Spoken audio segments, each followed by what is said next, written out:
দেন তো? মাকে, আব্বাকে, স্ত্রীকে দেন? হ্যাঁ দেয়, দেওয়ার সংখ্যাটা কম। মাকে সালাম দেয় না, স্ত্রীকে সালাম দেয় না।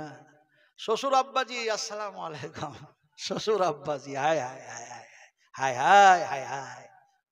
শ্বশুরের সাথে সম্পর্ক রাখতে হবে, তার সাথে ভালো ব্যবহার করতে হবে, কিন্তু ওটা তোমার আব্বা নয়। রাসূলুল্লাহ বলেছেন, আমি বুড়ো মানুষ একটা শব্দ ব্যবহার করেছি, আপনাকে বুড়ো মানুষ বুঝায়। আচ্ছা এই দাড়ি কিসে পেকেছে? হ্যাঁ, আমাদের দাড়ি পাকলো কিসে? হ্যাঁ, বয়সে। আশ্চর্য মানুষ বলছে বয়সে পেকেছে। আরে ভাই, যার বয়স হয়নি, এখন দেখা যাচ্ছে কিছু ছোট ছেলে তাদেরও মাথার চুল পেকে গেছে, তাহলে ওদের বয়স হয়ে গেছে। কি আমাদের ধ্যান, কি আমাদের ধারণা, কি আমাদের যেন কি কি বলে কি জানি, আল্লাহ জানে। শুনুন বুখারী শরীফে হাদিস শোনান, দাড়ি পাকলো কেন? নবীজি বলছেন, আল্লাহর কসম কে বলি, পৃথিবীতে এমন কোন শাইখুল হাদিস নেই যে বলবে যে নাজমালাম যেটা বলে গেছে সেটা হাদিসটা একেবারেই ভিত্তিহীন। এ বলার সাহস কাউরি কলিজাতে ক্ষমতা নাই। কথা বুঝেন কি রে? বিশ্বাস করুন, বুখারী শরীফের হাদিস। উম্মাহাতুল মুমিনিন মা আয়েশা বলছেন, ইয়া রাসূলুল্লাহ, বয়সের কারণে কি আপনার এই দাড়িগুলো পেকে সাদা হয়ে গেল, মাথার চুলগুলো কি পেকে সাদা হয়ে গেল বয়সের কারণে? নবীজি বলছেন, লা লা লা, না না না, ও আয়েশা, আমার মাথার চুল, আমার মুখের দাড়ি, এগুলি পেকে যেন সাদা হয়েছে কিয়ামতের চিন্তা করতে করতে। আর আমাদের দাড়ি পাকলো, মাথার চুল পাকলো দুনিয়া করতে করতে। দুনিয়া, দুনিয়া একটা কথা বলে ফেললাম। দুনিয়া বুঝি তোমরা? দুনিয়া বুঝেন না? বুঝেন না? দুনিয়া গোল না চ্যাপ্টা? দুনিয়া গোল না চ্যাপ্টা? আপনারা গোল বুঝুন, চ্যাপ্টা বুঝুন, আপনারা বুঝুন। আপনাকে এক্সাম্পল দিয়ে বুঝাই। এক বুড়ো মানুষ দুনিয়া করার কারণে, এক বৃদ্ধ মানুষ, সে যেন আল্লাহর কাছে দোয়া করছে, দোয়া করছে। আপনারা দয়া করে বলুন, এখন বুড়ো মানুষের দোয়া কবুল হবে না যুবকদের দোয়া কবুল হবে? এই যুবক না বুড়ো? যুবক। ও, হাদিস জানা আছে যে যৌবনকালের ইবাদত আল্লাহ পাকের কাছে বেশি গ্রহণযোগ্য। হ্যাঁ, এই হাদিস জানা আছে আপনাদের। কিন্তু ওই যৌবনকালটা আমি বুড়ো মানুষ তো পার করে এসেছি, কিন্তু এ সময় ওই যুবকের দোয়া নয়, ওটা ছিল ইবাদত। দোয়া কবুল হচ্ছে বুড়ো মানুষের। জোরে বলুন সুবহানাল্লাহ। বুড়ো মানুষটা দোয়া করলো, এই আল্লাহ, আমি কোনো মাজারে যাব না, কোথাও যাব না, আকাশে যাব না, চাঁদে যাব না, সূর্যে যাব না, নদে যাব না, খালে যাব না, বিলে যাব না, কোথাও যাব না। তুমি বলেছো উদুনি আস্তাজিব লাকুম, তোমরা আমাকে ডাকো, তোমাদের ডাকে সাড়া দেব। তোমরা আমার কাছে চাও, তোমাদের অভাব মোচন করে দেব।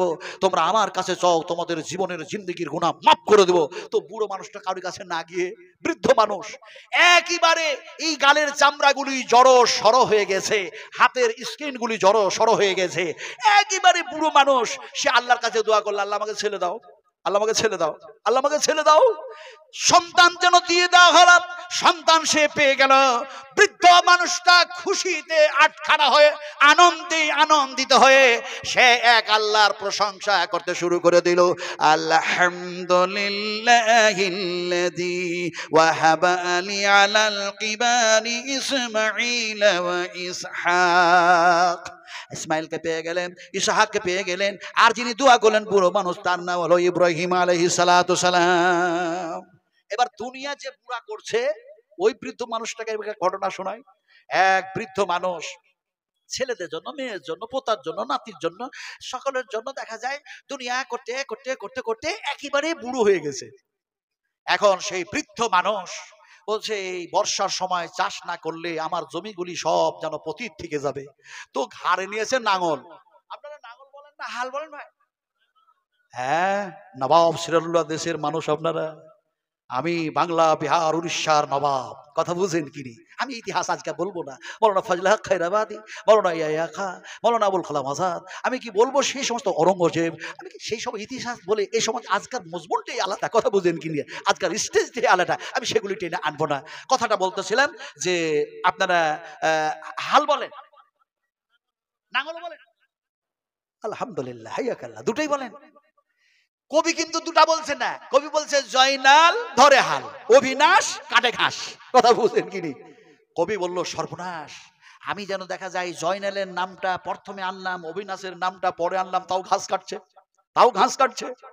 কবিতা রচনা করা ভুল হয়ে গেছে। এখন দেখা যায় বলছে কবিতা আবার রচনা করতে হবে। কবিতা নতুন লিখতে গিয়ে বলল কি, আই কম বাই কম, রেলগাড়ি ঝমঝম, পাপে ছিল আলুর দাম, হাট্টিমা টিম টিম, তারা মাঠে পারে ডিম, তাদের খাড়া দুটো সিং, তারা হাট্টি।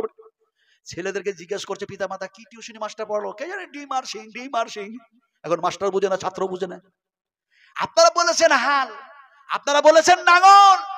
আল্লাহ পাক শোনাচ্ছেন, শুনুন মুসলিম শরীফের হাদিস, বিশ্বাস করুন বুখারী শরীফের মধ্যে হয়েছে, আপনারা যখন ভালো কাজ করবেন, হাফেজ বানালেন, আলেম বানালেন, হাফেজা বানালেন, মাদ্রাসা বানালেন, মসজিদ বানালেন, এরাকে ভালোবাসলেন, শরীরের যেন রক্ত ঘামানো, টাকা পয়সা, সোনা চাঁদি দিয়ে সবকিছু দিয়ে সাহায্য করলেন, যখন আপনি যেন দেখা যায় আল্লাহর স্বর্গে যাবেন, জান্নাতে যাবেন, আল্লাহ সে সময় যেন বলবেন উদখুলুহা বিসালামিন আমিন, এর মধ্যে প্রবেশ করো। আর এটা হচ্ছে যেন শান্তির জায়গা, আর এটা হলো নিরাপত্তার জায়গা। আপনাকে আল্লাহ যেন জান্নাতের মধ্যে, স্বর্গের মধ্যে প্রবেশ করায়া দিল। তারপরে যেন আপনি আল্লাহকে বলবেন আমাকে হাল দাও। নবীজি বলছেন আপনি বলবেন হাল দাও, নাঙল দাও। আল্লাহ জানবেন, তারপরও যেন হাসবেন আর বলবেন কোন বান্দার বান্দা। এই জান্নাতের স্বর্গে আসার পরেও নাঙল চাই, হাল চাই। আমি সেই দিকে গেলাম না। হাল আপনারা চাইবেন, নাঙল চাইবেন, জমি চাইবেন, চাষ করতে চাইবেন। আল্লাহ বলবে বান্দা এরকম চাইছিস কেন বল, আমি তো পারি সব করতে, কেন কেন চাইস? তখন ওরা বলবে লাহুম মা ইয়াশাউনা ফিহা ওয়া লাদাইনা মাজিদ। ওরা যেন বলবে আল্লাহ তোমার ওয়াদা আছে, তুমি বলেছো এই স্বর্গে আসার পরে যা চাইবে আমি সব দিয়ে দিব, ওয়ালা দাইনা মাজিদ, এর চাইতে বেশি, তার মানে আমি আল্লাহ দেখা দিব। সুবহানাল্লাহ বললেন না? এটা জন্য সুবহানাল্লাহ। ইনশাআল্লাহ আমি যদি কখনো আসি এর বিস্তারিত আলোচনা বিশ্লেষণ করবো ইনশাআল্লাহ। এখন দেখা যায় ওই যে নাতি পোতার জন্য, ছেলে মেয়ের জন্য যে বুড়ো দুনিয়া করছে, ও ঘাড়ে এখন নাঙল নিয়েছে আর দুইটা গরু নিয়েছে। ওই গরুর যেন দেখা যায় ঘাড়ে যেন জোয়াল দিয়েছে, দিয়ে মাঠে নিয়ে যাচ্ছে। বর্ষার সময় এখন হাল বোয়াচ্ছে, চাষ করছে।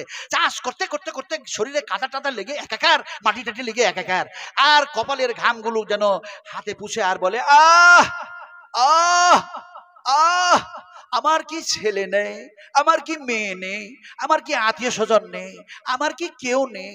যারা আছে তাদের জন্য এত কষ্ট করে দুনিয়া করছি, এই চাষবাস করছি, তারা কি আমার খবর নেবেন না? তারা কি আমার খবর নেবেন না? তার মানে আমার জন্য কি কেউ একটু খাবার নিয়ে আসবে না? এই মনে মনে মনে ভেবে হালবা অবস্থায় পিছন দিকে তাকায়া দেখে যে কেউ এসছে কিনা। দেখছি ছেলেও নেই, মেয়েও নেই, তার আত্মীয় স্বজন, তার খবর কেউ নেই। বুড়ো মানুষ যেন হাল বোয়াচ্ছে কষ্ট করে, কষ্ট করে হাল বোয়াচ্ছে। এমন সময় বুড়ো বলে হাই, যাদের জন্য দুনিয়া করছি তারা আমার খবর নেই না, আমি তাদের জন্য মরি আর এত কষ্ট করি। আবার যেন পিছন দিকে চেয়ে দেখে, দেখি তো এবার কেউ এসছে নাকি। দেখে এক সুন্দরী, এক রূপসী, এক তরুণী, এক যুবতী, এক মহিলা যেন দাঁড়ায়া।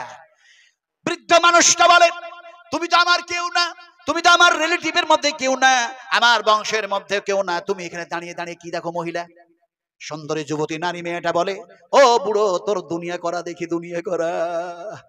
বয়স হয়ে গেছে, এখনো দুনিয়া করো, দুনিয়া করো, আল্লাহ বলে ভুলে গিয়েছো, দুনিয়া করো, তোমার দুনিয়া করা দেখছি। বুড়ো মানুষের রাগ হয় খুব।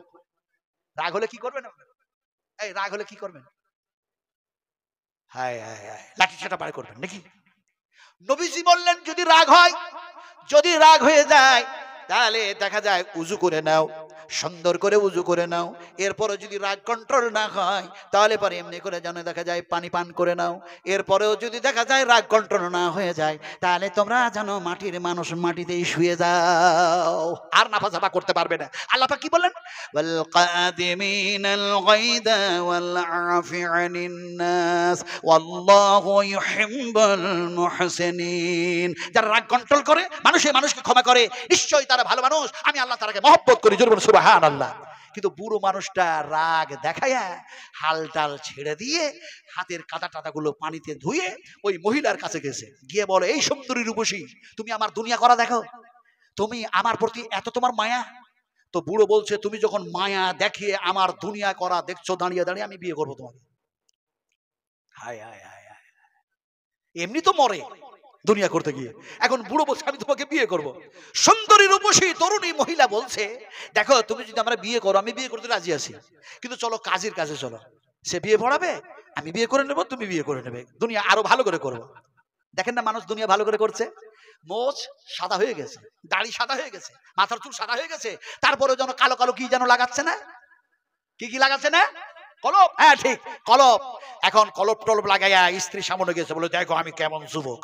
কিন্তু স্ত্রী তো ভালো করে জানে তুমি ক সেকেন্ডের যুবক, ও ভালো করে জানে, খামাখা ধোকা দেয়। নবীজি বলেছেন খবরদার কালো কলপ করতে পারবে না, যদি আমি নবীর সুন্নাত আদায় করো তাহলে মেহেন্দি কালার দাড়িতে মাথাতে লাগাও, আমি নবীর সুন্নাত আদায় হয়ে যাবে। সেটা যদি না করো তোমার দাড়ি যত পাকবে আল্লাহ পাক তোমার সম্মান বাড়ায় দেবে। আর শুধু দুনিয়াবি সম্মান নয়, এক একটি যেন দাড়িতে আল্লাহ পাক এক একটা নূর কিয়ামতের মাঝে দান করবে। জলমান সুবহানাল্লাহ।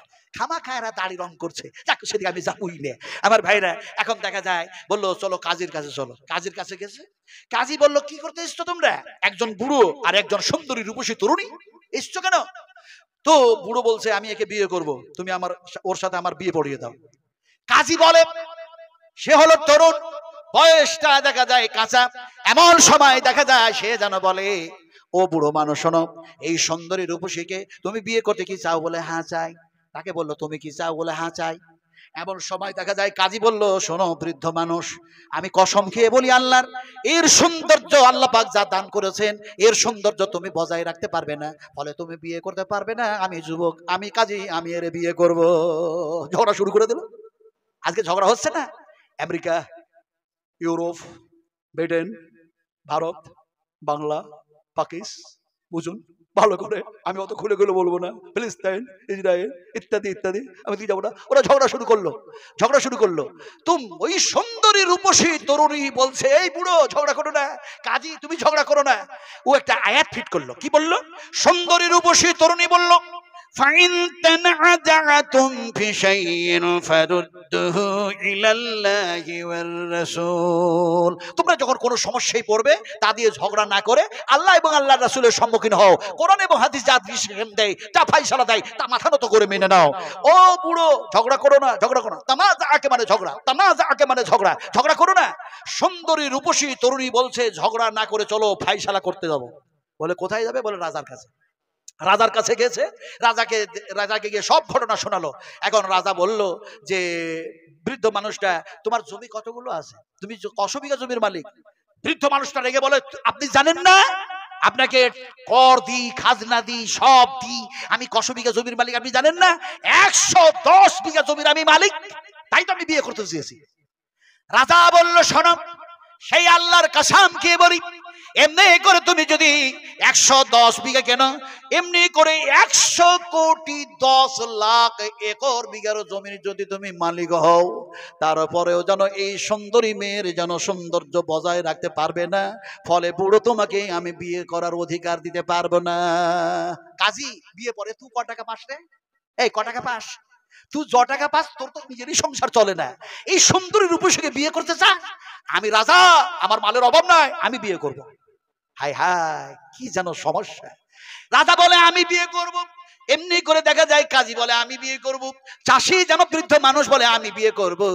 এখন সেই সুন্দরী রূপসী তরুণী বলল তোমরা ঝগড়া না করে এক কাজ করো, তোমরা যখন আমারে বিয়ে করতে চাইছো আমি বিয়ে করব, তবে শর্ত হলো এটাই, আমি ছুটতে শুরু করলাম তোমরা আমার পিছনে দৌড়াও, তোমাদের তিনজনের মধ্যে যে আগে আমাকে প্রথমে ধরে নেবে কথা দিয়েছি আমি তারে বিয়ে করে নেব।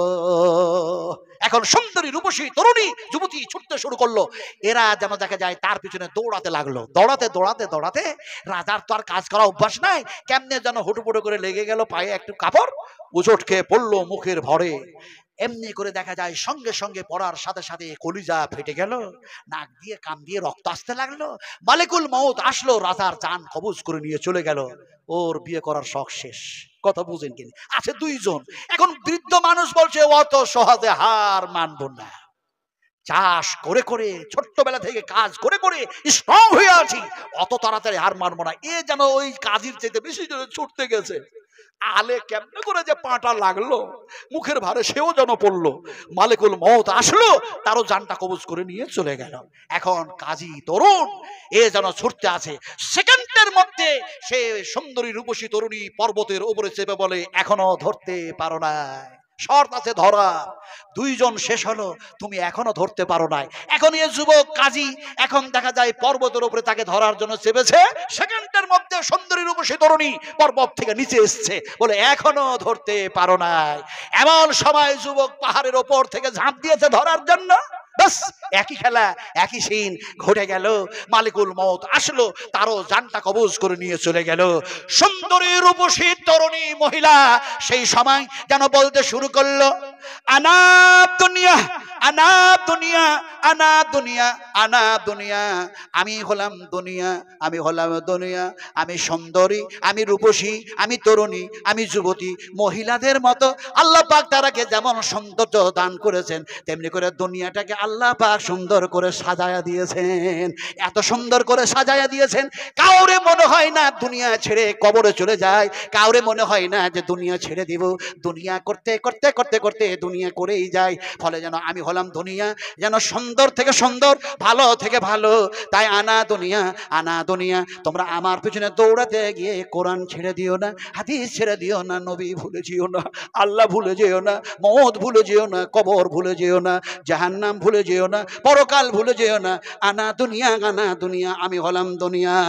আল্লাহ পাক বলেন, ওয়ামা হাযিহিল হায়াতুদ দুনিয়া ইল্লা লাহু ওয়া লাইবুন। খবরদার!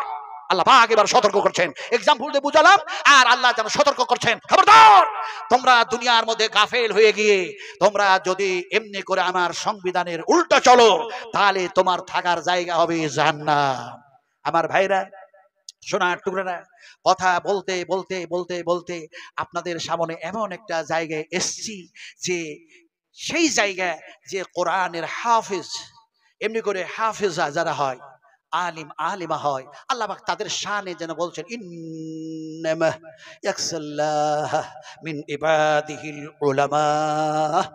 আল্লাহ পাক যেন বলছেন, সবচেয়ে যদি আমাকে ভয় করে, সবচেয়ে বেশি যদি ডাকা হাঁকা করে, তারা হচ্ছে আলিমে দ্বীন, তারা হচ্ছে আলিমে দ্বীন, তারা হচ্ছে আলিমে দ্বীন। আপনারা যারা এসছেন, মাদ্রাসার সঙ্গে মহব্বত, ওলামাদের সঙ্গে মহব্বত, ইমামের সঙ্গে মহব্বত, মাদ্রাসার শিক্ষকের সঙ্গে মহব্বত, এক কথায় কাঁধে কাঁধ লাগিয়ে যদি আপনি দ্বীনের কাজ করেন, আল্লাহর কসম খেয়ে বলি, আল্লাহর পক্ষ থেকে আপনাদের কাছে যেন রহমত আর বরকত আসমান ফেটে নাজিল হবে। সুবহানাল্লাহ। কেমনে বুঝাবো? এমনি করে বুঝায়, একদিন যেন বিশ্ব নবী মুহাম্মদ রাসূলুল্লাহ সাল্লাল্লাহু আলাইহি সাল্লামের অর্ধাঙ্গিনী, তার মানে আমাদের মা, মুমিনদের মা, তিনি যখন দেখা যায় এই দুনিয়া থেকে পরকাল গমন করছেন, ইহকাল থেকে পরকাল গমন করছেন, মৃত্যুবরণ করেছেন, সাহাবায়ে কেরাম রাদিয়াল্লাহু তাআলা আনহুরা মসজিদে নববিয়ার মধ্যে কান্না করছেন, কান্না করছেন, কান্না ক্রন্দনে যারা ভেঙে পড়েছে। এমন সময় মা আয়েশা দেখা যায় জানাজা নামাজের ইমামতি কে করবে খুঁজতেছে, মানুষ খুঁজতেছে। আরে অনেক দামি দামি মানুষ আছে, অনেক ভালো ভালো মানুষ আছে, অনেক জ্ঞানী জ্ঞানী মানুষ আছে, অনেক শিক্ষিত মানুষ আছে, অনেক যেন দেখা যায় উত্তম মানুষ আছে, কিন্তু দেখা যায় যারে খুঁজছেন সে যাতে দেখা যায় একজন যেন এমনি করে কোরআনের হাফেজ হয়, যেন এমনি করে হাদিসের হাফেজ হয়। সেই মানুষটা কোথায়? অনেক সেই সময় সাহাবা কেরামেরা বড় বড় সাহাবী আছেন, হযরত আনাস আছেন, হযরত আব্দুর রহমান বিন আউফ আছেন, হযরত এমনি করে দেখা যায় যায়েদ বিন সামিত আছেন, হযরত যেন এমনি করে দেখা যায় মাসউদ আছেন, বড় বড় সাহাবী আছেন। তারপরও দেখা যায় হাদিসের যেন বড় হাফেজ কে আছে, তারে খুঁজো। খুঁজতে খুঁজতে খুঁজতে গিয়ে ওই মসজিদে নববীর এক কোণে দেখা যায় এমন একজন তুলবা, এমন একজন তালিবুল ইলম, সে যেন দেখা যায় তার মাথাটা, মুখমণ্ডলটা হাঁটুর মধ্যে ভরে দিয়ে সে যেন ডুকরে ডুকরে কাঁদতেছে, বলে নবীজি আপনি আমাকে ছেড়ে, আমাদেরকে ছেড়ে চলে গিয়েছেন, জান্নাতের মধ্যে শুয়ে আছেন।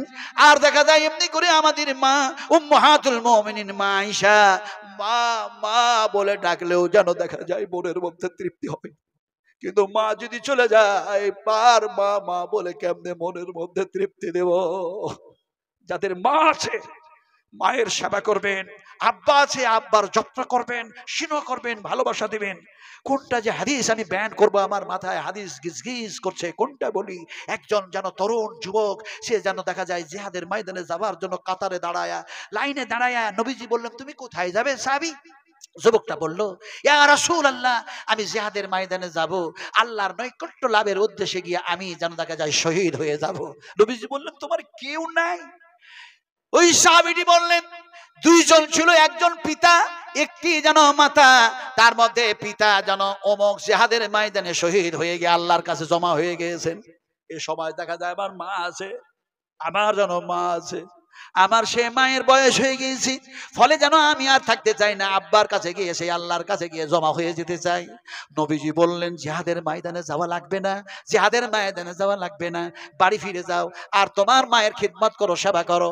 আমি রাসূলুল্লাহ বলছি, যে জান্নাতের আশায় তুমি ওই জায়গায় যেতে চাইছিলে, সেই জান্নাত যেন তোমার মায়ের দুই পায়ের নিচে যেন আল্লাহ রেখে দিয়েছে। এটা আমি বাংলায় বললাম। ইমাম বুখারী রাহমাতুল্লাহ আলাইহি বুখারী শরীফের মধ্যে বিশ্বনবীর এই কথাটাকে কোট করে দেওয়া হয়েছে। ভাষাগুলি কি শুনুন। আল্লাহর নবী বলেন, ইজহাব ইজহাব ইজহাব ইজহাব, বাড়ি ফিরে যাও, বাড়ি ফিরে যাও, ফাকরিমহা ফাকরিমহা ফাকরিমহা, তোমার মাতা পিতার সম্মান করো, ইজ্জত করো, খিদমত করো, সেবা করো, যত্ন করো। ফাইন্নাল জান্নাতা তা'তা রিজলাইহা, নবীজি বললেন, সেই জান্নাত যেন তোমার মায়ের দুই পায়ের নিচে আল্লাহ রেখে দিয়েছে।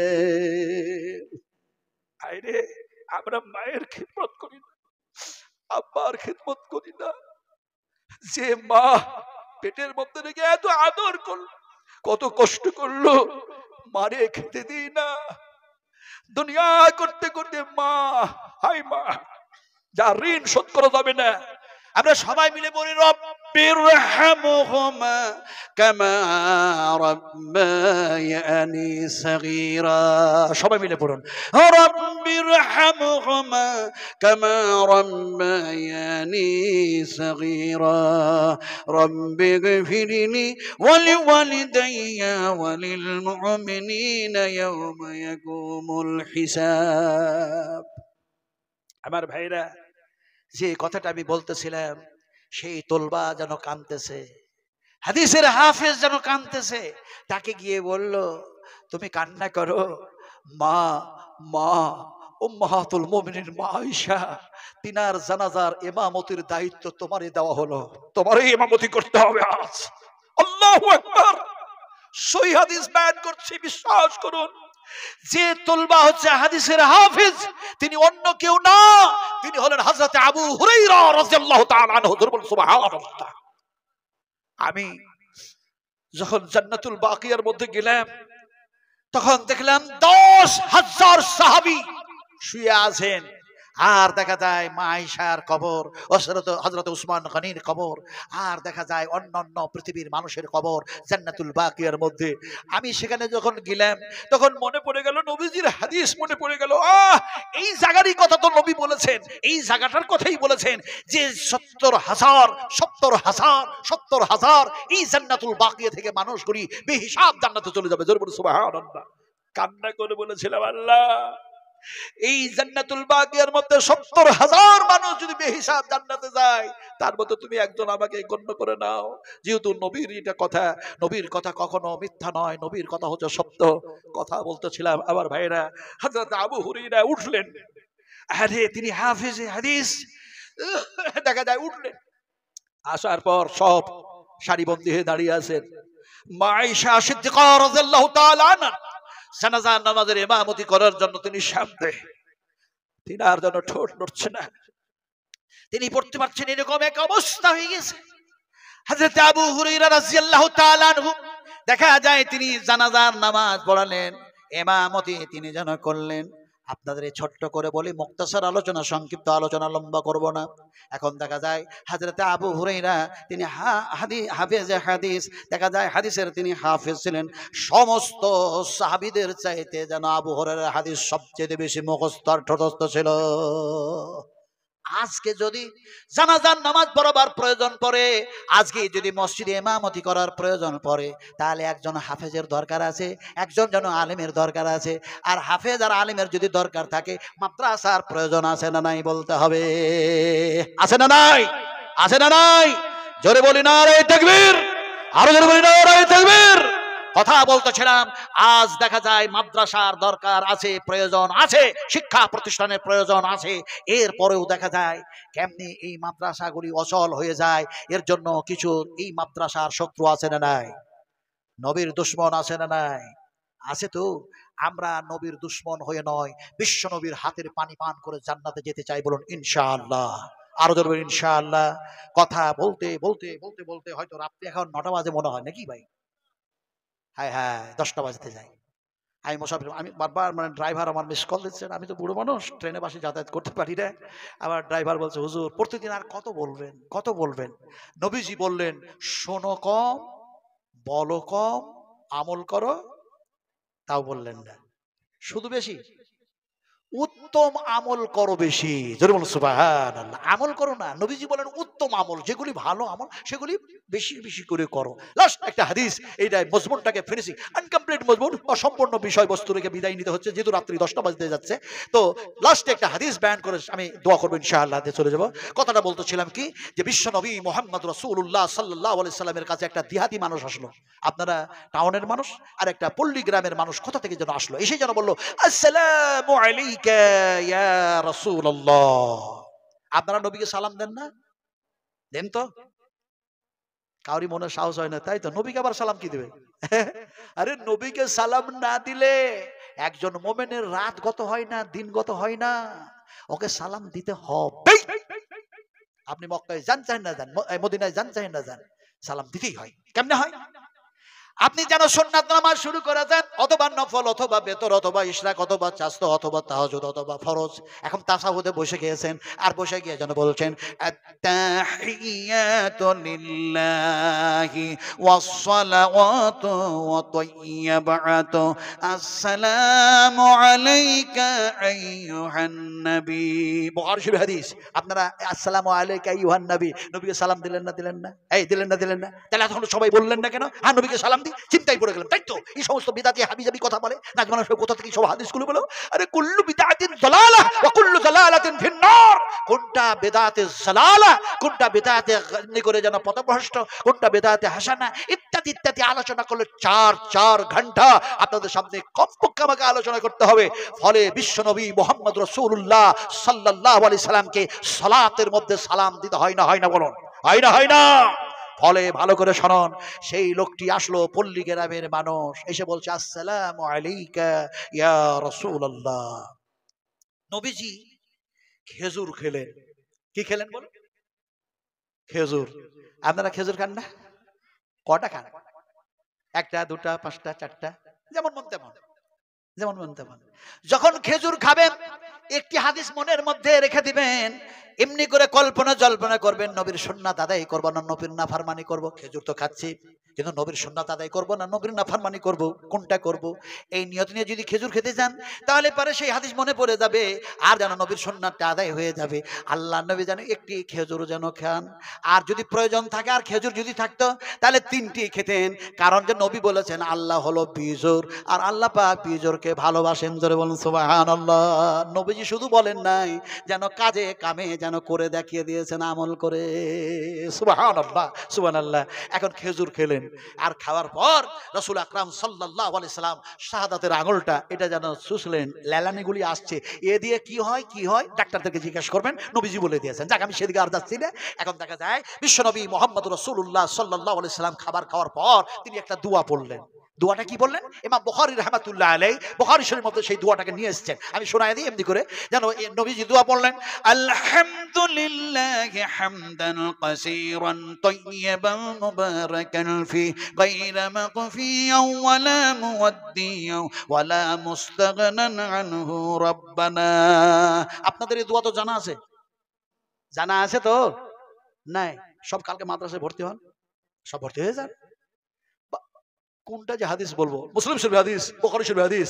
হাদিসের রাবী যিনি বর্ণনা করছেন, বয়ান করছেন, তার নাম হলো বারা ইবনে আযাব রাদিয়াল্লাহু তাআলা আনহু। তিনি নবীর কাছে বসে আছেন, নবীজি হাতটাকে ধরলেন আর হাত ধরে বললেন, বারা ইবনে আযাব, তোমাকে এমন একটা দোয়া শিখায়া দিব না যেটা তুমি ঘুমাবার পূর্বে পড়ে নেবে, আর যদি তোমার ঘুমের ঘরে আল্লাহ মওত দিয়ে দেয়, আমি রাসূলুল্লাহ বলছি ইসলামের ভিত্তিতে মওত হয়ে যাবে।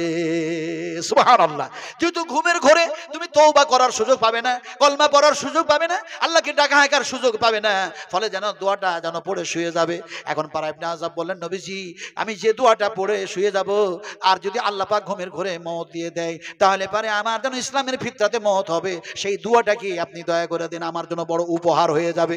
নবীজি যেন বলতে শুরু করলেন, আল্লাহুম্মা নাফসি ইলাইকা ওয়াজজাহতু ওয়াজহি ইলাইকা ওয়া ফাওয়াজতু আমরি ইলাইকা ওয়া আলজাতু জাহরি ইলাইকা রাগবাতান ওয়া রাহবাতান ইলাইকা লা মালজা ওয়া লা মানজা মিনকা ইল্লা ইলাইকা আল্লাহুম্মা আমানতু বিকিতাবিকাল্লাযী আনজালতা ওয়া বিনাবিয়িকাল্লাযী আরসালতা। এটা পড়ি তো, হায় হায় হায় হায়, আজকে আমরা কোথায়, আজকে আমরা কোথায়?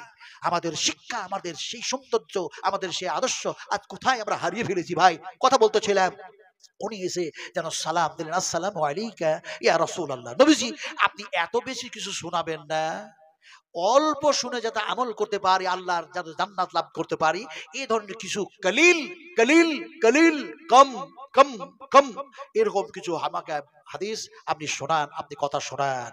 আল্লাহর নবী সে সময় বললেন, এই আল্লাহর বান্দা, এই আল্লাহর বান্দা, এই আল্লাহর বান্দা, এক আল্লাহর সঙ্গে শিরক করো না, এক আল্লাহর সঙ্গে শিরক করো না, ইন্না শিরকা লাযুলমুন আযীম।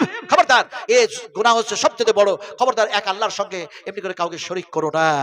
এই আল্লাহর বান্দা, এই আল্লাহর বান্দা, ফরজ সালাত, ফরজ সিয়াম, ফরজ নামাজ, ফরজ রোজা ছেড়ে দিও না, ছেড়ে দিও না, ছেড়ে দিও না, ছেড়ে দিও না।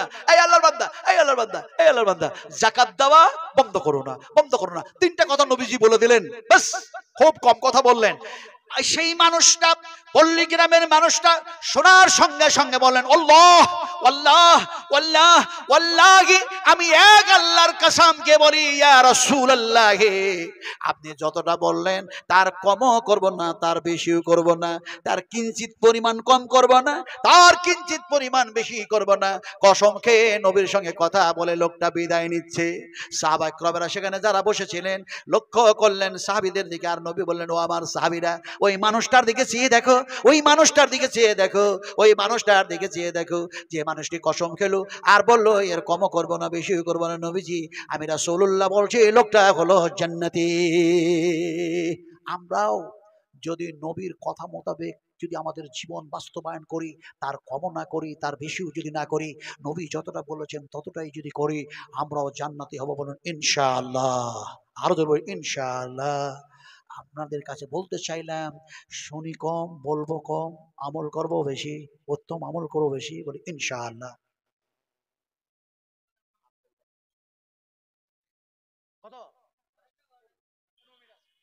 10টা 15, আরো 15 মিনিট আছে, 11টা, আরো বেড়ে গেল, 12টা পর্যন্ত। কত বোঝেন কি নেই আমার ভাইরা? আল্লাহ আল্লাহ রাসূলের কথাগুলি শুনতে শুনতে আর বলতে বলতে দেখা যায় শুনতেই মন যায়, বলতেই মন যায়। কথা বুঝেন কিনে? তবে কেউ উঠবো না আমরা, আমি মুসাফির মানুষ, আপনাদের জন্য দোয়া করব। দোয়া জানেন তো, দোয়া মুসাফিররা করলে সে দোয়া আল্লাহর দরবারে কবুল হয়। আমি বলছি, নবী বলেছেন, নবী বলছেন 3 শ্রেণীর মানুষের দোয়া কবুল হয়। একটা হচ্ছে মাজলুম, একটা হচ্ছে মুসাফির, একটা পিতামাতা। পিতামাতা এমনি করে মাজলুম, এমনি করে যেন মুসাফির। তা আমি তো আনা মুসাফির মানুষ, মুসাফির মানুষ, মেহমান মানুষ আপনাদের কাছে, আর আপনারা হচ্ছেন মিজবান, মিজবান এখানকার স্থানীয় মানুষ। যাক আলহামদুলিল্লাহ, দোয়া নিয়ে যাবেন। কথাটা বলতেছিলাম যে দোয়াটা আমি দেব, সে দোয়াটা আপনাদেরকে দিব এইভাবে। একজন ভাই ওই হাফিজ সাহেবের হাতে, ওই দুজন হাফিজের হাতে 500 টাকা দিয়েছে না? হ্যাঁ দিয়েছে না? 500 টাকা দিয়েছেন। উনি চান যে হুজুর আমার জন্য দোয়া দেন। আপনাদের সকলের জন্য দোয়া দিচ্ছি, যে দোয়াটা ইমাম বুখারী রাহমাতুল্লাহ আলাইহি বুখারী শরীফের মধ্যে কোট করে দিয়েছেন। আর রাসূল করিম সাল্লাল্লাহু আলাইহি ওয়াসাল্লামের কাছে কেউ যদি দুম্বা, ছাগল, ওট, দুধ, খেজুর, সোনা, এই টাকা পয়সা এইগুলি যদি যখন হাদিয়া পাঠাতেন, রাসূল সেই দোয়াটা দিতেন। কিন্তু নবী তো নাই। নবীজি বলেছেন, আমার পরে, আমার পরে, আমার পরে ওয়ারাসাতুল আম্বিয়া, ওয়ারাসাতুল আম্বিয়া, আমার ওয়ারিস, আমার ওয়ারিস সে সমস্ত আলেমে দ্বীন, আলেমে দ্বীন যারা ইসলামের উপরে, দ্বীনের উপরে, তাওহীদের উপরে কোরআন নিয়ে রিসার্চ আর গবেষণা করে মানুষের কাছে সেই এক আল্লাহর কথা বলে, নবীর কথা বলে। রাসূলুল্লাহ বলেছেন, ওরা আমার ওয়ারিস, ওরা আমার ওয়ারিস। ফলে তারাই দোয়াটা দিবে। ফলে সেই দোয়াটা আমি বলবো, আপনারা শুধু আমিন আমিন করতে থাকুন। নবীজি দোয়া দিলেন, আমি সেই দোয়াটা দিচ্ছি। আল্লাহুম্মা আকসিন আকসিল আল্লাহুম্মা আকসিল আল্লাহুম্মা আকসিল আল্লাহুম্মা আকসিল মালাহু মালাহু মালাহু মালাহু ওয়া ওয়ালাদাহু ওয়া ওয়ালাদাহু ওয়া ওয়ালাদাহু ওয়া ওয়ালাদাহু ওয়া বারিক লাহু ওয়া বারিক লাহু ওয়া বারিক লাহু ফিমা আতাইতাহু, ফি মানে মধ্যে, আতাইতাহু এর পূর্বে যা যা তুমি আল্লাহ এদেরকে দিয়েছো ওগুলির মধ্যে আরো আরো আরো বরকত দিয়ে দাও। ধরুন আমিন, আরো ধরুন আমিন। বিশ্ব নবীর দোয়া ছিল এই দোয়া। কথাটা বলতেছিলাম আমি মুসাফির মানুষ, যদিও বলছেন যে আপনার 10টা 15 পর্যন্ত সময় আছে, আমি কিন্তু জানতাম না যে 10টা 15 পর্যন্ত, মনে ভাবছিলাম যে 10টা পর্যন্ত। তো যাক, আপনাদের সামনে এখন শুরু করব। এতক্ষণ পর্যন্ত যা বললাম 10টা পর্যন্ত, কথা বুঝেন কিনি। এবার আপনাদেরকে বলবো যে কোরআন বিশ্ব মানবের জন্য আল্লাহ পাক নাজিল করলেন, এই কোরআন কয়টা? যেহেতু হাফেজে কোরআন, যার জন্য আমার বিষয়বস্তু আজকে এইটাই, কথা বুঝেন কিনা। কোরআন কয়টা? একটা না অনেক? অনেক কোরআন তো। হায় হায় হায়, দেখতে মনে হয় প্রেসে, লাইব্রেরিতে, মসজিদে, মাদ্রাসায়, আর দেখা যায় বাড়িতে বাড়িতে অসংখ্য কোরআন, কিন্তু কোরআন হচ্ছে একটি। আছে কোথায় বলুন? আছে কোথায়? লৌহে মাহফুজ। লৌহে মাহফুজ আছে কোথায়? নবীজি বললেন লৌহে মাহফুজ আছে কোথায় শোনো। আমি নবীজি যেন তোমাদের বলে দিই, আমার উম্মতেরা শোনো ভালো করে। এমন সময় নবীজি বললেন, এই দেখো যেন কাবা, এই বাইতুল হারাম, এই কাবার যেন দেখা যায় জায়গাটা হচ্ছে গোটা পৃথিবীর যেন মধ্যস্থল, একেবারে মিডিল। সমস্ত যেন দেখা যায় সমীক্ষাকারীরা সমীক্ষা করে করে সেটাই যেন বলেছে। এখন নবীজি বললেন এটা হলো মিডিল, গোটা পৃথিবীর যে দিক থেকে মাপ শুরু করবে এটাই যেন মিডিলে দাঁড়াবে কাবা। কাবার সামনাসামনি যেন আসমানে একখানি যেন দেখা যায় আর একটি মসজিদ আছে, আর একটি যেন আল্লাহর ঘর আছে, যে মসজিদে ইবাদত করে ফেরেশতারা। সেই মসজিদের নাম হলো কি? বাইতুল মামুর। বাইতুল মামুর। নবীজি বললেন এমনি করে এখানে বাইতুল্লাহ কাবা জমিনে, আর কাবার সামনাসামনি যেন দেখা যায় যেন বাইতুল মামুর। বাইতুল মামুরের সোজাসুজি সামনাসামনি দেখা যায় যেন এমনি করে দেখা যায় সিদরাতুল মুনতাহা। এমনি করে দেখা যায় সিদরাতুল মুনতাহার সামনাসামনি দেখা যায় যেন আরশে আজিম। তারপরে দেখা যায় এমনি করে দেখা যায় লৌহে মাহফুজ, যে জায়গায় দেখা যায় একটি কোরআন রাখা হয়েছে। জোরে বলুন সুবহানাল্লাহ, আর জোরে বলুন সুবহানাল্লাহ। এখন দেখা যায় কোরআন হলো একটি, আল্লাহ কয়টা? মনে হচ্ছে জানেই না, না জানার ঢং করছেন নাকি? একটু জোরে বলুন, না সন্দেহ করছেন আপনারা? আল্লাহ কয়টা? এখন কোরআন হলো একটি, আল্লাহ হলো একজন। আচ্ছা, নবী মুহাম্মদ সাল্লাল্লাহু আলাইহি ওয়াসাল্লাম কয়টা? একটা। দেখুন কি অবস্থা। আল্লাহ যেমন একজন, কোরআন যেমন একটি। কোরআন মুহাম্মদ সাল্লাল্লাহু আলাইহি ওয়াসাল্লাম যার উপরে কোরআন নাজিল হলো, নবী যেন সাইয়্যিদুল মুরসালিন, তিনিও যেন একজন। এদিকে যেন মাগরিবের ফরজ নামাজ যেন বিজোর না জোর? কিছুই বলে না। এই ফজরের ফরজ নামাজ জোর না বিজোর? মাগরিবের আর বেতর নামাজগুলি জোর না বিজোর? আমি অত লম্বা ওয়াজ করব না, সময় যেন একটা আছে, নইলে কখন বলতে বলতে 12টা বেজে যেতেও পারে, কথা বুঝেন কি? এবার ভাইয়েরা, এখন দেখা যায় আল্লাহ হলেন একজন, কোরআন হলো একটি কোরআন, আর মুহাম্মদ সাল্লাল্লাহু আলাইহি সাল্লাম যেন তিনিও হলেন একজন। এবার আপনাদের বুঝতে চাইছি বাংলার মানুষ, এমন এক আল্লাহ, এমন এক আল্লাহ যার নাম হলো অনেক। কোরআন এমন একটি কোরআন, কোরআনের নাম যেন অনেক। মুহাম্মদ সাল্লাল্লাহু আলাইহি সাল্লাম একজন, মুহাম্মদ সাল্লাল্লাহু আলাইহি সাল্লামের নাম যেন অনেক। আল্লাহকে বলা হয় আল্লাহ, ইয়া রহমান, ইয়া রহিম, ইয়া মালিক, ইয়া কুদ্দুস, ইয়া সালাম, ইয়া মুমিন, ইয়া মুহাইমিন, ইয়া আজিজ, ইয়া জব্বার, ইয়া মুতাকাব্বির, ইয়া খালিক, ইয়া বারে। এমনি করে অগণিত নাম দেখা যায় আল্লাহ সুবহানাহু ওয়া তাআলার যেন সিফাতি নাম একটার পর একটা, একটার পর একটা। এমনি দেখা যায় 116টা, এমনি দেখা যায় 114টা, ইত্যাদি ইত্যাদি। কিন্তু আল্লাহ সুবহানাহু ওয়া তাআলার নাম অসংখ্য আছে। সেই আল্লাহ হলো একজন। কোরআন যেমন একটি কোরআন, কোরআনের নাম যেন অনেক নাম আছে। কোরআনের নাম হলো কোরআন, কোরআনের নাম হলো ফুরকান, কোরআনের নাম হলো কোরআনুল হাকিম, কোরআনের নাম হলো কোরআনুল মাজিদ, কোরআনের নাম হলো কোরআন শরীফ, কোরআনের নাম হলো এমনি করে কোরআনুল কারীম। করিম। কোরআনের নাম যেন অনেক নাম দেওয়া হয়েছে, এছাড়াও আরো অনেক নাম যেন আছে। মুহাম্মদ সাল্লাল্লাহু আলাইহি সাল্লামের উপরে কোরআন নাজিল হয়েছে, মুহাম্মদ সাল্লাল্লাহু আলাইহি সাল্লামের নাম যেন অনেক নাম আছে। মুহাম্মদ সাল্লাল্লাহু আলাইহি সাল্লামের নাম হলো মুহাম্মদ, মুহাম্মদ সাল্লাল্লাহু আলাইহি সাল্লামের নাম হলো আহমদ, মুহাম্মদ সাল্লাল্লাহু আলাইহি সাল্লামের নাম হলো মুস্তাফা, মুহাম্মদ সাল্লাল্লাহু আলাইহি সাল্লামের নাম হলো মুস্তাবা, মুহাম্মদ সাল্লাল্লাহু আলাইহি সাল্লামের নাম হলো সাইয়্যিদুল মুরসালিন, মুহাম্মদ সাল্লাল্লাহু আলাইহি সাল্লামের নাম হলো রাসূলুন আমিন, মুহাম্মদ সাল্লাল্লাহু আলাইহি সাল্লামের নাম হলো রাসূলুন কারীম, মুহাম্মদ সাল্লাল্লাহু আলাইহি সাল্লামের নাম হলো রাহমাতাল লিল আলামিন। এছাড়াও নবীর নাম হলো সাহেব। নবীর নাম কি বললাম? নবীর নামটা যদি সাহেব না হতো, পৃথিবীর কোন মানুষ আজকে টাইটেল খুঁজে পেত না। এসডিও সাহেব, ডাক্তার সাহেব, মাস্টার সাহেব, এসপি সাহেব, এই সাহেব শব্দ খুঁজে পেত না। আল্লাহ পাক বলছেন, মা দাল্লা সাহিবুকুম ওয়া মা গাওয়া ওয়া মা ইয়ানতিকু আনিল হাওয়া। আল্লাহ পাক বলেন, তোমাদের কাছে যে নবী প্রেরণ করলাম, একে আমি সাহেবের লাকাব দান করে দিলাম।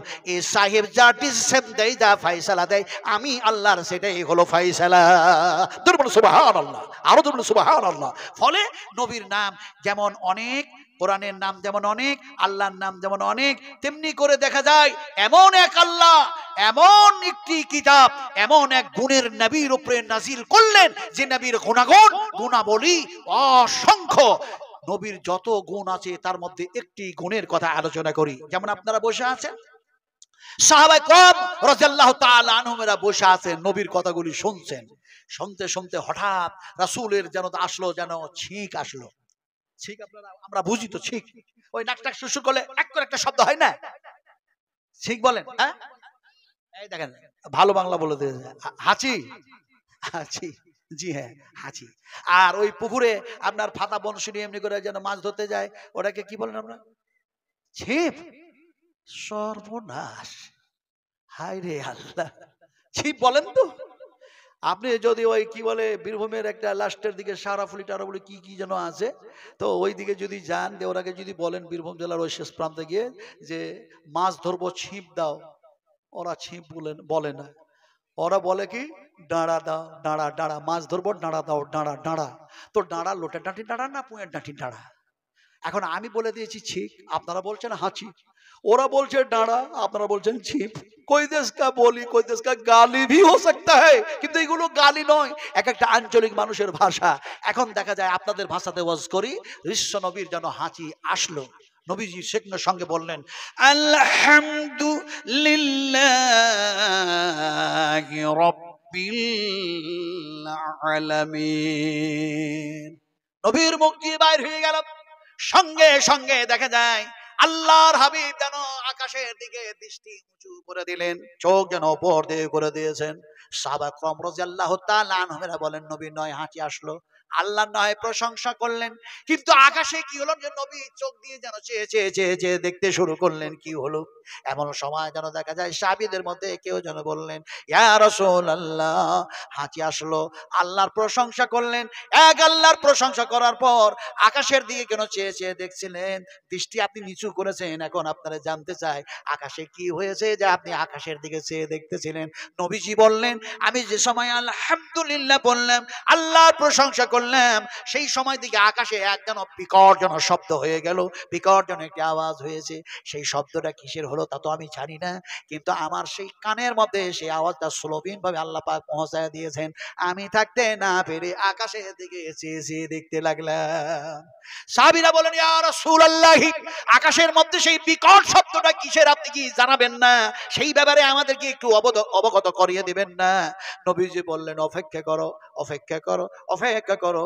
আমার দোস্ত যেন জিবরিল আসবেন, আমার রফিক যেন আসবেন, আল্লাহ পাক নিশ্চয় তোমাদের প্রশ্নের উত্তর আমার কাছে পৌঁছায় দিবেন, তোমাদের জানায়া দিব। সত্যিকারে হযরত জিবরিল আসলেন। হযরত জিবরিল আলাইহিস সালাতু সালাম সেই যেন বললেন, আসসালামু আলাইকা ইয়া রাসূলুল্লাহ। সালাম দিচ্ছেন এমন একজনকে, তিনি হচ্ছেন সাইয়্যিদুল মুরসালিন, খাতিমুন নবিয়্যিন, রাহমাতাল লিল আলামিন, মুহাম্মাদুর রাসূলুল্লাহ সাল্লাল্লাহু আলাইহি ওয়াসাল্লাম। আর যিনি সালাম দিচ্ছেন তিনি হচ্ছেন মালায়েকা, তিনি হলেন ফেরেশতাদের সবারই যেন লিডার, যার 600 খানা ডানা পরওয়ালা একজন যেন তিনি হচ্ছেন জিবরিল, তিনি যেন সালাম দিলেন।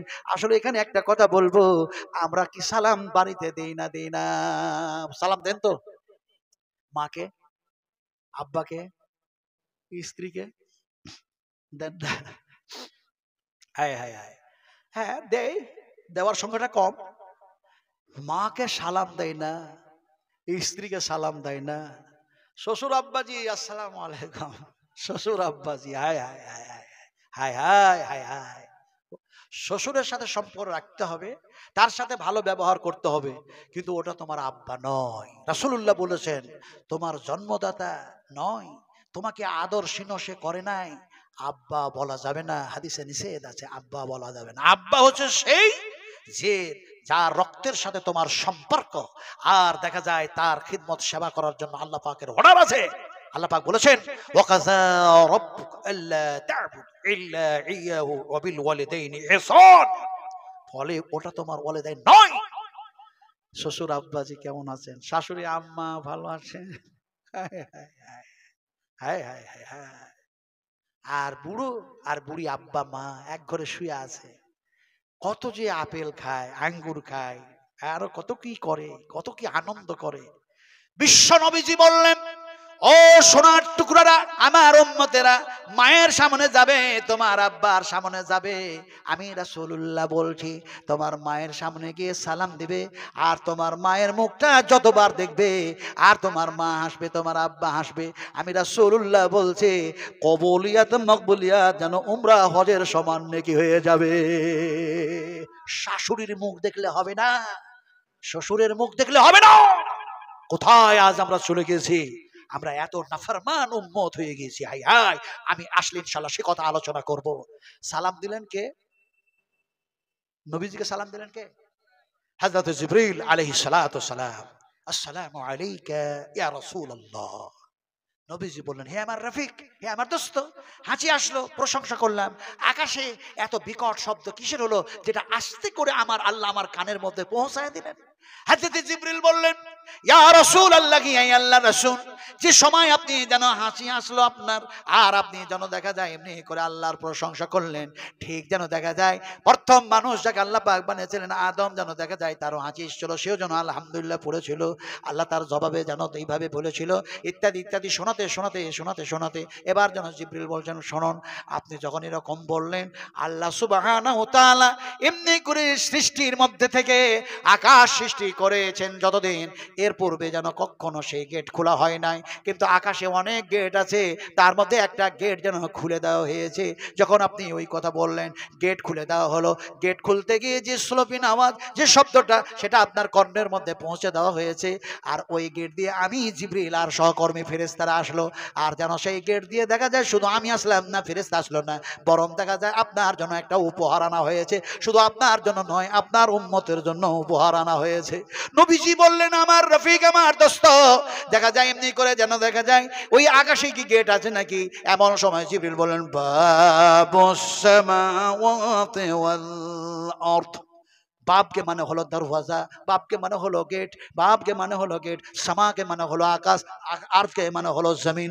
এখন দেখা যায় তওবার গেট কোনটা, রহমতের গেট কোনটা, ইস্তেগফারের গেট কোনটা, গেটের ওপরে যদি আলোচনা করা যায় অনেক সময় চলে যাবে, আমি সেদিকে যাব না, কথাটা বলতেছিলাম এমন সময় উপহার নিয়ে আসা হয়েছে ওই গেটটা দিয়ে, আর গেটটা আবার যেন পুনরায় আল্লাহ পাক বন্ধ করে দিয়েছেন। দুনিয়া ধ্বংস হওয়ার পূর্বে আর সেই গেট আল্লাহ পাক খুলবেন না, সেই গেটটা খোলা হবে না। সেই গেটটা কেমন?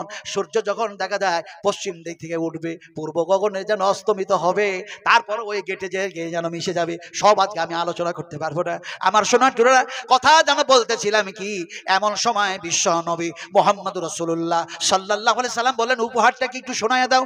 সেই সময় যেন হযরত জিবরিল বললেন বিসমিল্লাহির রাহমানির রহিম আলহামদুলিল্লাহি রাব্বিল আলামিন। উপহার অন্য কিছু নয় নবীজি, এমনি করে জীবনে জিন্দেগিতে আপনার উম্মতেরা, আমরা ফেরেশতারা এমনি করে দেখা যায় নামাজ শুরু করলে, সালাত শুরু করলে সেটা দিয়েই শুরু করতে হবে, সেটার নাম হচ্ছে সূরা ফাতিহা। এই উপহার আপনার কাছে নিয়ে এসেছি। বিস্তারিত আলোচনায় না গিয়ে হযরত আবু বকর সিদ্দিক রাদিয়াল্লাহু তাআলা আনহুর কাছে যেন বিশ্বনবী মুহাম্মদ সাল্লাল্লাহু আলাইহি ওয়াসাল্লাম বলছেন এই উপহার এসেছে আবু বকর, আবু বকর, আবু বকর। আবু বকর দেখা যায় সে সময় সাহাবায়ে কেরামদের সংখ্যা কম হলেও, সে সময় মুসলিমদের সংখ্যা কম হলেও আল্লাহ পাক সুবহানাহু ওয়া তাআলা এখন মুসলিমদের সংখ্যা অনেক বেশি করে দিয়েছেন। নবীজিকে বলছেন, আবু বকরকে বলছেন, ওয়াজকুরু ইজ আনতুম কালিলুম মুস্তাজআফুনা ফিল আরদ তাখাফুনা আন ইয়াতাকাত্তাফাকুমুন নাস فآواكم وأيدكم بنصره ورزقكم من الطيبات لعلكم تشكرون। ইনশাআল্লাহ আমি যদি কখনো আসি তাহলে এই আয়াত, এই শব্দের আমি বিস্তারিত আলোচনা করব তাফসীর থেকে ইনশাআল্লাহ। আজকে আমি পারলাম না। কথাটা বলতেছিলাম যে আল্লাহ পাক বললেন, স্মরণ করো তোমাদের সেই পূর্বেকার কথা যখন তোমরা সংখ্যায় কম ছিলে। জোরে বলুন সুবহানাল্লাহ। আমরা এখন সংখ্যায় কম না বেশি? টাইম মনে হয় শেষ হয়ে গেছে। হ্যাঁ, শ্বশুর আর আব্বা, শ্বশুর আব্বাকে কি বলে ডাকবে? হায় হায় হায় হায়। এখন দেখা যায় আপনারা, আমরা যারা বিয়ে করেছি, যারা বিয়ে করেছি, যারা বিয়ে করেন অধিকতবাদ, হ্যাঁ, যারা বিয়ে করেছেন, তো স্ত্রীর বোনকে আপনারা কি বলেন? হ্যাঁ, শালি। সর্বনাশ! হায় রে মানুষ, বলছে শালি বলে। আর আপনার স্ত্রীর ভাইকে শালা। হায় হায়, দেখেন কোথায় আমরা কি ভাষা শিখিয়েছি। আরে নবীজি মুহাম্মদ রাসূলুল্লাহ সাল্লাল্লাহু আলাইহি ওয়াসাল্লাম তিনার যেন দেখা যায় মা ফাতেমার বিয়ে দিলেন হযরত আলী কাররামুল্লাহ ওয়াজহুর সঙ্গে। হযরত আলী কখনো নবীকে একবারও বলে নাই শ্বশুর আব্বাজি। বলেছেন? বলেছেন? বলেন নাই।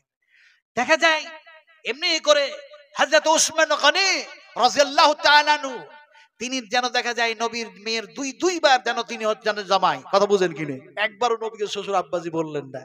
আল্লাহ পাক বলছেন, কি বলছেন, কি বলতে হবে শোনো। আল্লাহ পাক এই বলে আমি শেষ করবো, কিন্তু যত বলবেন, একটা কথা আছে না, মৌমাছিকে যত ঘোচাবেন কি হবে? মধু আসবে। তো কিন্তু আমি জানি, বুঝতে পারছি আপনারা সেইভাবে হয়তো আমাকে চাইছেন ব্যবহার করতে, কিন্তু আমার প্রচন্ড খিদা পেয়েছে। আমি খাবার কিছু এখনো খাই নাই, প্রচন্ড খিদে লেগেছে। কথাটা বলতেছিলাম যে আল্লাহ পাক বলছেন কি বলতে হবে শোনো, আমি বলে দিই। ফাইল তাবু ওয়া আকামুস সালাতা ওয়া আতাউদ যাকাতা ফা ইখওয়ানুকুম ফিদ্দীন। আল্লাহ পাক যেন বলেন, যারা এমনি করে প্রকৃতি ভাবে যেন এমনি করে তওবা করলো, আর এমনি করে যেন দেখা যায় প্রকৃতি ভাবে যেন সালাত আদায় করলো, যারা এমনি করে যেন পুরোপুরি যাকাতটা যেন আদায় করলো, তারা হলো তোমার দ্বীনি যেন ভাই। তারা হলো তোমার কি? দ্বীনি ভাই। ফলে শ্বশুর আব্বাকে আপনি আব্বা ছাড়া অন্য সম্পর্ক দিয়ে ডাকতে পারেন, খালু মামু ইত্যাদি যা বলতে হয় ওগুলো, কিন্তু পিতা হিসাবে আপনি যেন তাকে আব্বা বলতে পারবেন না। এখন কথাটা বলতেছিলাম, আপনি বলবেন মামাজান কেমন আছেন, খালুজান কেমন আছেন। তার মানে ব্যাপারটা হচ্ছে, এটা হচ্ছে আমাদের ভাষা, আমাদের একটা সম্পর্ক রাখার জন্য, কিন্তু অ্যাকচুয়ালি হচ্ছে আল্লাহ পাক বলছেন তারা হচ্ছে সব তোমাদের দ্বীনি ভাই। জোরে বলুন সুবহানাল্লাহ। হযরত আলী আর নবী করিম সাল্লাল্লাহু আলাইহি সাল্লামের সম্পর্ক কি ছিল? ভাই ছিল না? ফুফাইতো ভাই হতো না? আপন ভাই, চাচাইতো ভাই। ফলে আপনি বলবেন শ্বশুরকে, খালুজান আসসালামু আলাইকুম ওয়া রাহমাতুল্লাহি ওয়া বারাকাতুহু। আপনারা বিয়ে করার পরে শ্বশুর বাড়ি বেড়াতে গেছেন? কতবার মনে নাই? একটা যুবক বিয়ে করেছে, আপনাদের মনে নাই? একটা যুবক বিয়ে করেছে, ও বলছে আমি কোনোদিন শ্বশুর বাড়ি বেড়াতে যাইনি, আমি আজকে যাবই বেড়াতে। এখন বেড়াতে চলে গেছে, বেড়াতে গিয়ে দেখে ওই স্ত্রী কিন্তু শ্বশুর বাড়িতে আছে। তো নতুন জামাই তো তো বেড়াতে গেছে, যে দেখছে যে শ্বশুর মশাই একটা ঘরে বসে বসে বিড়ি পান করছে। বিড়ি, আপনারা তো বিড়ি টিড়ি খান না, একটু খাবে খাবে বিড়ি আনেন, আমি সব কথা খুলে বলবো না। তো এখন বিড়ি পান করছে, তো এখন বিড়ি পান করছে বলে দেখা যায় জামাইটা নতুন তো লজ্জায় লজ্জিত হয়ে অন্য একটা রুমে চলে গেছে।